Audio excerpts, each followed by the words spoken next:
Naquele tempo, quando Jesus e os seus discípulos estavam reunidos na Galileia, ele lhes disse: O Filho do Homem vai ser entregue nas mãos dos homens.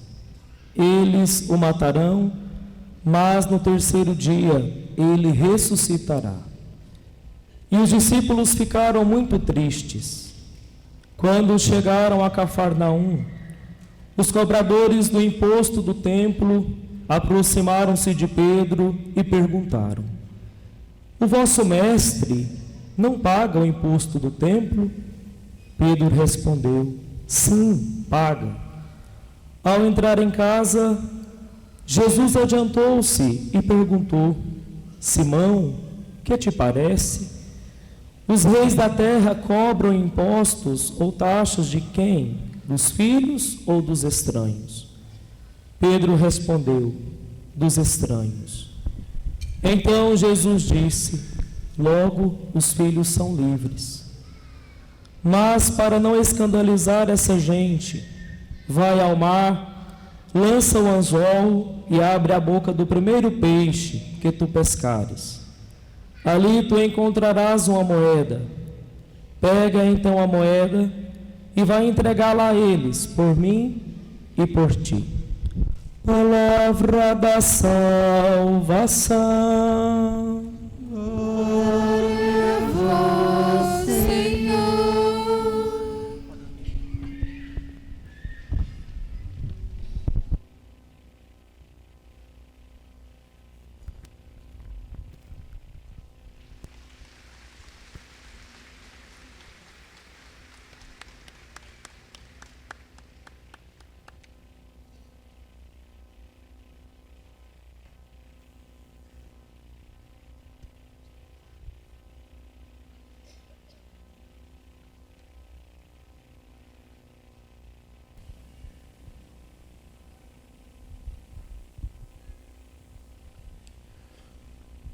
Muito estimado Padre Aldemir Franzin, reitor do seminário, a quem penhoradamente agradeço pelo convite de estar aqui. Muito agradeço pela amizade, pela estima destes muitos anos juntos desde o seminário.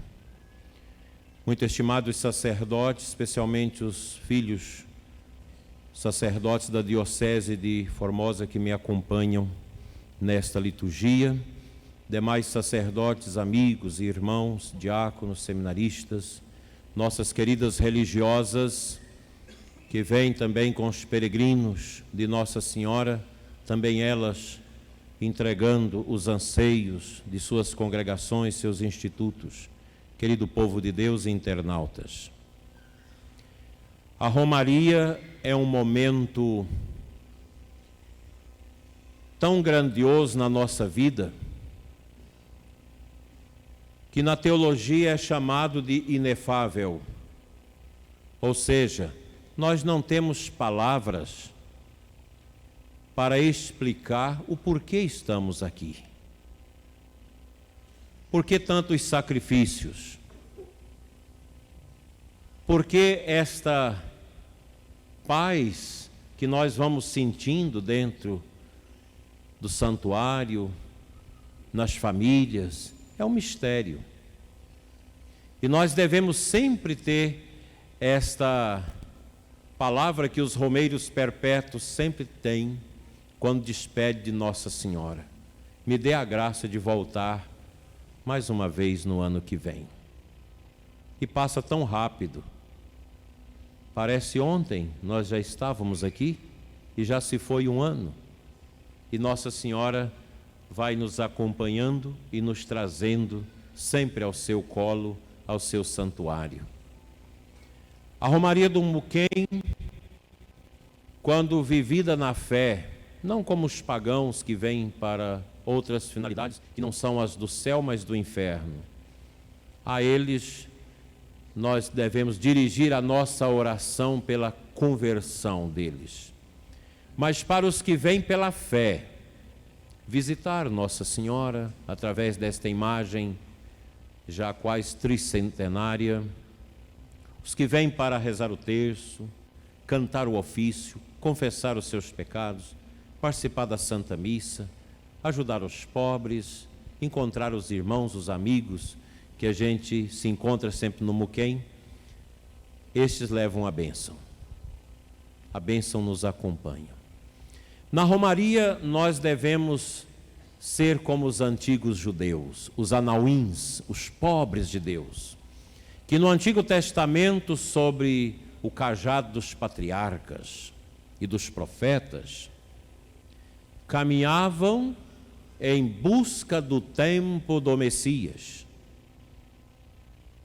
Na vida pobre, na vida difícil, mas numa vida marcada pela esperança, que o velho Simeão contemplou no templo quando Nossa Senhora adentrou aquela casa de fé com seu esposo São José, o pai custódio do menino Jesus, e ali veio trazer o menino Jesus. O velho Simeão tinha recebido de Deus no seu coração a mensagem de que não morreria sem antes conhecer o esperado das nações. E a profetisa Ana, que se tornara viúva aos 26 anos, agora com 80 anos, nunca deixou o templo, servindo, esperando pelo Messias. Que cena bonita. Nós somos esses peregrinos que aguardam a segunda vinda de Jesus. E eu creio que Nossa Senhora quer de nós esse itinerário de preparação da nossa vida, da igreja, para a segunda volta de Cristo. Mas para isso nós temos que escutar esta palavra da primeira leitura do Antigo Testamento, que diz: abra os corações. Abra os corações a mim, disse Deus. Não sejam duros de coração. Para que nós possamos ter a experiência de Deus que Nossa Senhora quer que tenhamos, é preciso abrir o coração, sobretudo ao perdão, à conversão. Os confessionários são os oásis divinos, inefáveis, onde acontece milagres. Quando a gente olha para os confessionários, sacerdotes sentado, atendendo às confissões, gente, é o mistério do Pai, que é derramado no Filho, na pessoa do sacerdote, para quebrantar o coração pecador. Olha que bonito quando o sacerdote, em nome de Deus, em nome de Cristo, levanta suas mãos sagradas sobre o penitente arrependido, confessado, e diz: eu te absolvo dos teus pecados, em nome do Pai, do Filho e do Espírito Santo. Uma pessoa me dizia ali, quando eu atendia confissões, no intervalo de conversas: hoje eu confessei, Dona Daí, e eu recebi uma paz tão grande no meu coração, quando o Padre Agamenilton me deu a bênção, a absolvição dos meus pecados. É o milagre. Este é o milagre. Jesus fala: eu vou morrer na cruz. Ele anuncia aos seus apóstolos que este é o caminho da cruz. Por que Jesus morre na cruz? E nós temos o crucifixo aqui, ladeado por estas velas, que representa a esperança e a confiança que nós devemos ter no crucificado. Por que isso? É a humildade de Deus. Deus veio até nós em Cristo, trazidos pelos seios de Nossa Senhora. Jesus vem exatamente para nos reerguer dessa situação de pecado. O mundo está enfermo. A nossa sociedade está doente. Nossas famílias estão perrengues. E nós precisamos da cura. E a cura é Jesus. Ele é o caminho. Ele é a vida. É preciso desembaraçar o coração de todas essas linhas e ataduras de fechamento, de raiva, de falta de perdão, de falta de misericórdia. Essas dificuldades nossas, que são como linhas que vão amarrando aos pouquinhos o nosso coração e nos impedindo de abri-lo ao amor de Deus. O que Jesus oferece para nós? Ele oferece a chave que abre as portas do sentido para nossas vidas. E esta chave é a sua cruz. Não tem outro elemento simbólico mais forte, mais eficaz, mais eloquente do que a cruz de Cristo. A cruz é chave e ponte. É chave porque pela cruz eu entendo que eu sou. Na cruz de Jesus eu encontro a resposta do meu sofrimento. Nesta semana eu conversava com uma pessoa que teve um grave acidente e ficou entrevada para sempre. E esta pessoa ainda carregada de falta de aceitação, eu até disse para ela, eu posso usar o seu exemplo? Pode. Não tinha ainda acolhido o significado daquela enfermidade na sua vida, porque ela ainda não tinha olhado para a cruz. E depois da conversa eu levantei a minha cruz e disse para ela, olha nesta cruz pelo menos 30 segundos antes que eu ore com você. E ela olhou na cruz. E depois eu fiz uma meditação espiritual com ela sobre a cruz. E as lágrimas começaram a descer. E caía em cima das suas pernas mortas. Escorria no seu coração. E depois da nossa oração ela confidenciava. Eu senti a paz. Eu entendi. É isso mesmo. Na cruz, nós entendemos. Na cruz, ficou Jesus e aos pés a Virgem, sua mãe, e o discípulo que ele amava, João. Na nossa vida é assim. Às vezes, e muitas vezes, sobra eu e a cruz. Meus caros padres, muitas vezes no nosso ministério, sobra eu, sacerdote, e a cruz. Mas ninguém.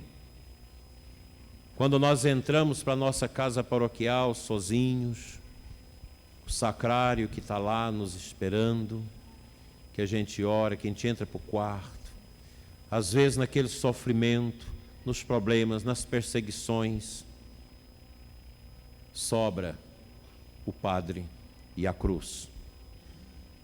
Para você, pai de família, mãe de família, quando entram os problemas no seu casamento, até às vezes uma separação, sobra você e a cruz.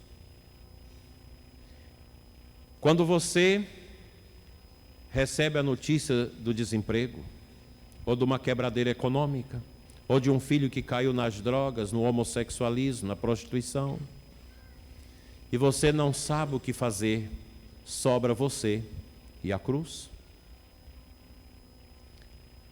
Mas a cruz, exatamente a cruz, que é um escândalo para os judeus, um horror para os pagãos, mas a cruz é para nós cristãos esta chave para a compreensão do mundo interior nosso, desgastado, cansado, sofrido, amargurado, entristecido, angustiado, ferido por tantas situações, às vezes desde a nossa concepção.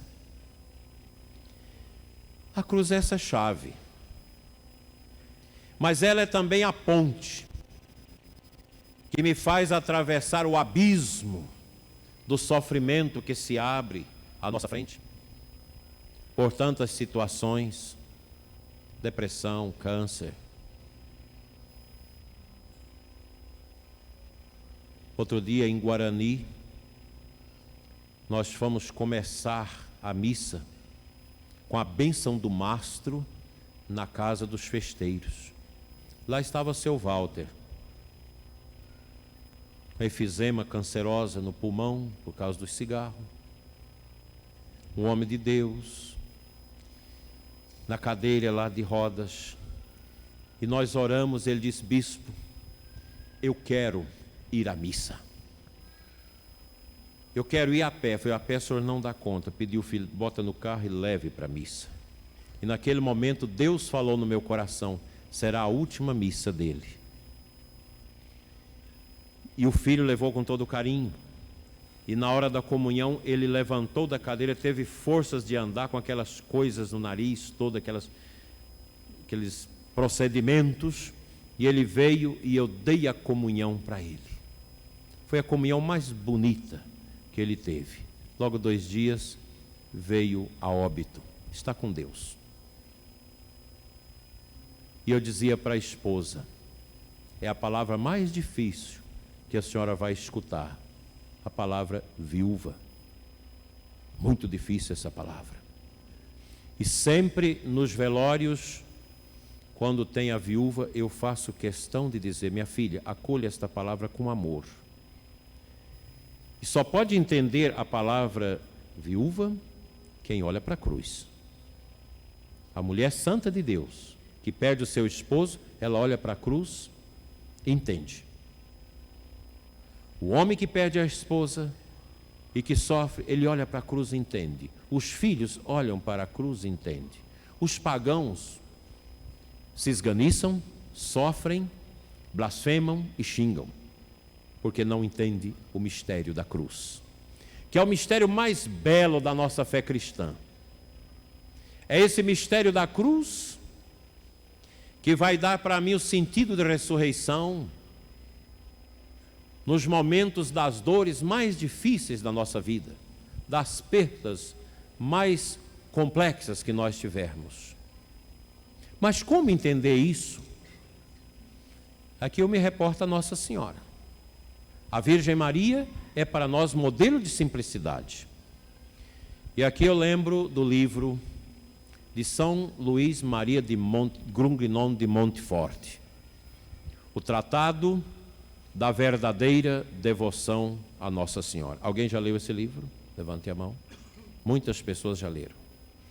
Lá no meio deste livro tem uma palavra do santo para aqueles que amam Nossa Senhora, para aqueles que entram para a senzala de Nossa Senhora, para aqueles que se tornam escravos da Virgem Maria. Eles têm que ser como a baba da lesma. A lesma passa ao chão e deixa a sua baba brilhosa. Quem morou na roça sabe disso. Lá rente do chão. É assim os filhos de Nossa Senhora que quer compreender a cruz. É na humildade. É lá no chão, onde a gente é pisado, onde a gente é humilhado, onde nós somos espizinhados por nós mesmos, com o peso da nossa consciência por causa do nosso pecado. O arrependimento é lá. Então, se você, meu irmão, minha irmã, quer entender o mistério da cruz, seja como a baba da lesma, lá rente do chão. A humildade. A Romaria nos traz para iniciarmos o caminho da humildade. Porque a humildade se confunde com Jesus. O povo de Israel falava: Deus diz que nos ama, mas só Ele não sabe o quanto a gente sofre. Ele fala palavras bonitas e duras para Moisés, impõe sobre nós os seus mandamentos, mas Ele é Deus, Ele não sabe o que é o sofrimento. João 3,16. Deus amou tanto o mundo que Ele deu seu Filho único, para que todo aquele que nele crê não pereça, mas tenha a vida eterna. Deus nos deu a si mesmo no Filho, que veio assumir, a partir de dentro da nossa vida, da nossa história, todo o drama da existência humana, para transformar tudo isso no sacrifício da cruz, levando toda essa realidade a ser moída pelo Calvário, para mostrar que é do pó, é do resto, machucado e ferido, que brota a luz eterna da ressurreição. Por isso Nossa Senhora, ela nos ajuda a sermos todos de Deus pelas mãos do seu Filho, a Virgem Maria. E ela nos trouxe aqui neste ano para que nós possamos pensar na humildade. Se vocês abrirem o livro dos Santos, vocês vão perceber que esta palavra, que esta mentalidade, que esta espiritualidade do rebaixamento, que a teologia chama de mistério quenótico, da kenosis de Cristo, do rebaixamento de Jesus, a nossa condição humana, que tudo isso se resume na humildade, na santa humildade. Esta virtude que causa horror no demônio. Se vocês me perguntam, o que mais o diabo odeia nas pessoas? A humildade. Mas por quê? Porque ele é o pai do orgulho. O orgulho é o antônimo da humildade.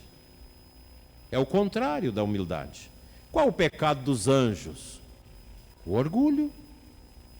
E o que é o orgulho? É você querer ser aquilo que você não pode ser. Satanás quis ser como Deus e pecou. O pecado dos anjos não tem volta. Ele e suas legiões viraram demônios. O que é o pecado de Adão e Eva?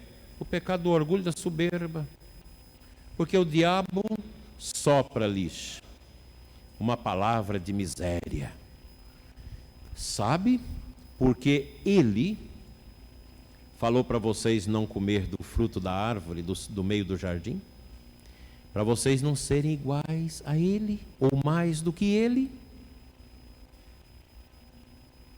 E ao escutar o estranho, Adão e Eva se contaminam com o pecado dos anjos, o pecado do orgulho. E pecam. E nós somos vítimas disso. Por que nós estamos aqui? Por causa do pecado de Adão e Eva. Nós precisamos da redenção. E todos os exercícios de piedade, de oração, missa, tudo é para redimir os nossos corações. Como isso é grande. Como isso é belo.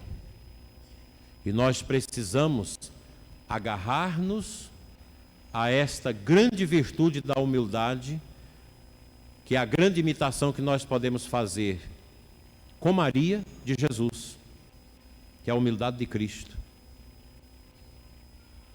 A humildade nos eleva, o orgulho nos rebaixa. O orgulho está aí. Como é triste o orgulho. Na Revolução Francesa, na famigerada Revolução Francesa, uma das grandes desgraças que aconteceu na história do Ocidente, de 1789 a 1814,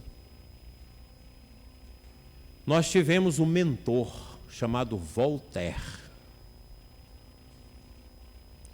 E a Revolução Francesa matou inúmeros padres e sacerdotes. E um dos grandes assessores de Voltaire foi um padre chamado Lamennais,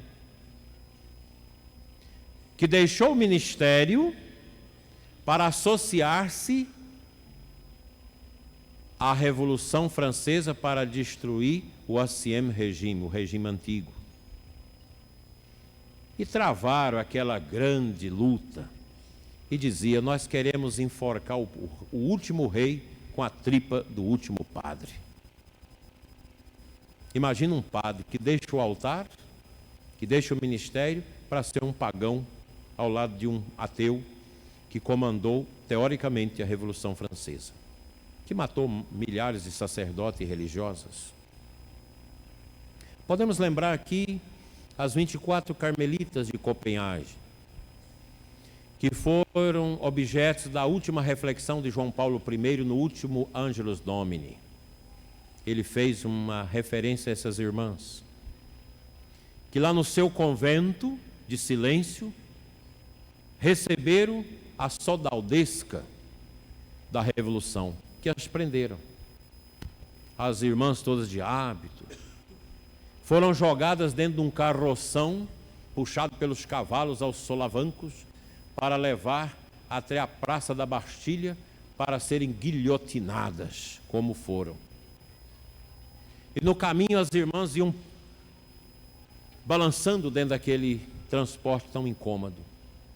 Chegando lá, foram colocadas diante do juiz, e a superiora pergunta ao juiz: por que nós estamos sendo condenadas? Vocês estão sendo condenadas à guilhotina por causa da religião e do fanatismo. Fanatismo? Sim, o fanatismo é pertencer a uma religião. E a superiora olha para as suas 23 filhas e diz: ó, minhas filhas, que alegria! Somos condenadas por amar Jesus. E elas todas ajoelham antes de serem guilhotinadas e fazem a renovação dos conselhos evangélicos e a profissão de fé. E cada uma vai sendo levada à guilhotina e a cabeça com o hábito jogado.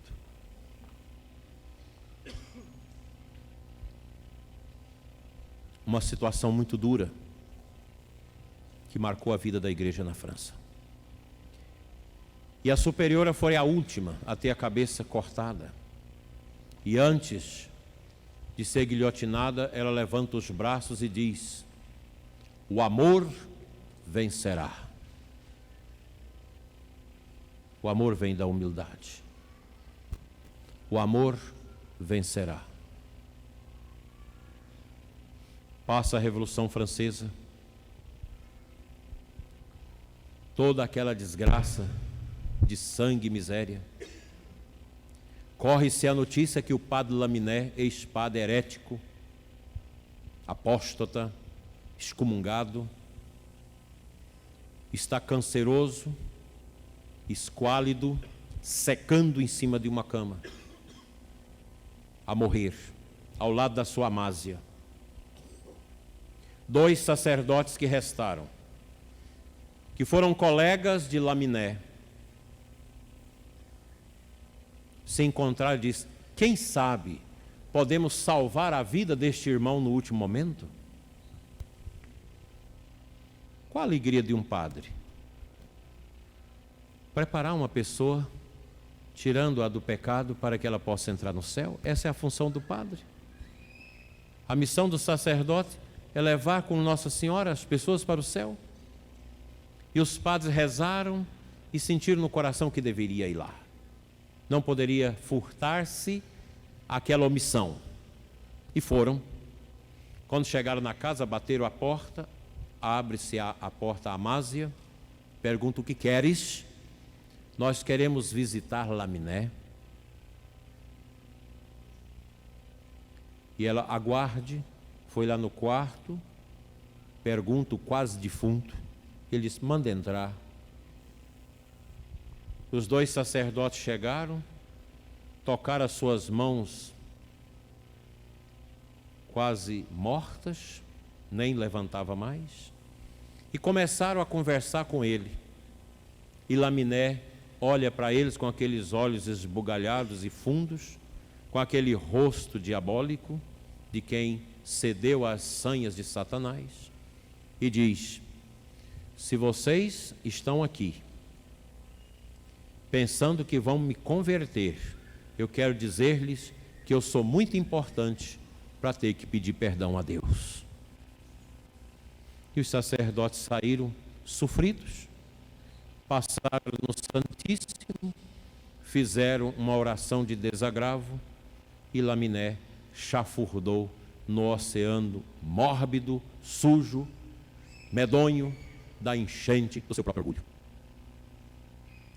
Que nós saiamos desta romaria com um coração diferente do que aqui chegamos. Que nós levemos a atitude da Madre Maria de Santo Agostinho. Ao ser a última guilhotinada, gritou em unção: o amor vencerá. Porque o amor vem da humildade. Amar dói. Amor não é fantasia. Amor não é romantismo. Amor não é poesia. Amor é o grotesco da vida. É a cruz. É o crucifixo. Aqui é o amor. A vitória nossa está na cruz. Porque a cruz é a ponte para a ressurreição. E Nossa Senhora quer nos ajudar a atravessar o vale de lágrima da nossa vida, da nossa família, da nossa nação, do nosso mundo, para entrarmos na luz da eterna glória. Mas para isso, não esqueçam, eu quero ser a baba da lesma, e não o enrosco medonho de laminé que pereceu no orgulho. Que a Virgem Maria nos ajude. Amém.